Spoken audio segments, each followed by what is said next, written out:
এখানে তো 20,000 টাকা আছে, কিন্তু তোমার মাইনে তো 15,000 টাকা। হয়তো উনি ভুল করে দিয়ে দিয়েছে। তুমি একটা কাজ করো, তুমি 5,000 টাকা আলাদা করে রাখো, আমি কালকে মালকিনকে গিয়ে দিয়ে দেবো। আরে না না, কোনো দরকার নেই ফেরত দেওয়ার। ওরা এমনিতেই অনেক বড় লোক। 5,000 টাকা ওদের কাছে কোনো ব্যাপার না, কিন্তু আমাদের কাছে 5,000 টাকাটাই অনেক। এই টাকা দিয়ে রিকের স্কুলের 6 মাসের মাইনেও হয়ে যাবে। আর তাছাড়াও হাতে আসা লক্ষ্মীকে এভাবে পায়ে ফেলতে নেই, রেখে দি না।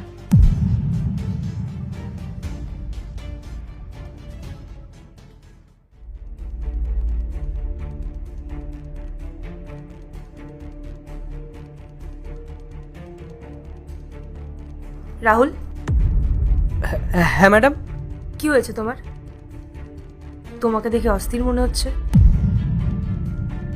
না ম্যাডাম, কোথায় কিছু হয়নি তো। চলো তাহলে। হ্যাঁ ম্যাডাম, আসুন।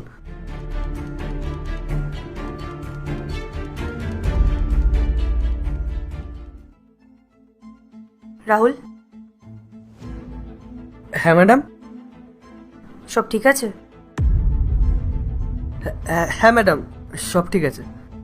কিছু বলতে চাও? না ম্যাডাম, কিছু না। ঠিক আছে।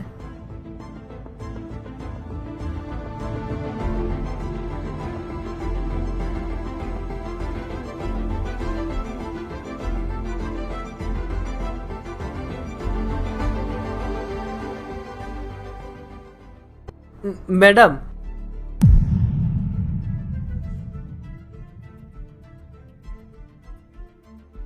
ম্যাডাম, আমি আপনাকে কিছু বলতে চাই। বলো। ম্যাডাম, আপনি আমাকে মাসের মাইনা দেওয়ার সময় 5,000 টাকা বেশি দিয়ে দিয়েছিলেন। আসলে গরিব মানুষ তো ম্যাডাম, বেশি টাকা হাতে পেয়ে গেলে প্রয়োজনীয়তাগুলো মনে পড়ে যায়। আমি ভেবেছিলাম এতগুলো বেশি টাকা পেয়েছি, এবার হয়তো খরচের বোঝাটা একটু হালকা হবে। কিন্তু ম্যাডাম, যখন থেকে আমার মাথায় এই বেইমানি করার কথাটা এসেছে না, আমি আপনার চোখের দিকে চোখ রেখে কথা বলতে পারছি না ম্যাডাম।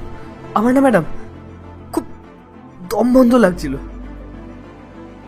ম্যাডাম, আমি এই বেইমানি করার চিন্তা করেছি, তাতেই আমার এত বিরক্ত লাগছিল। আর যদি আমি আপনার সঙ্গে এই বেইমানিটা করে নিতাম, তাহলে হয়তো সারা জীবন আপনার চোখের দিকে তাকিয়ে চোখ মিলিয়ে কথাই বলতে পারতাম না ম্যাডাম। পার্ট 2 দেখতে সাবস্ক্রাইব করো ভেলকু 78M।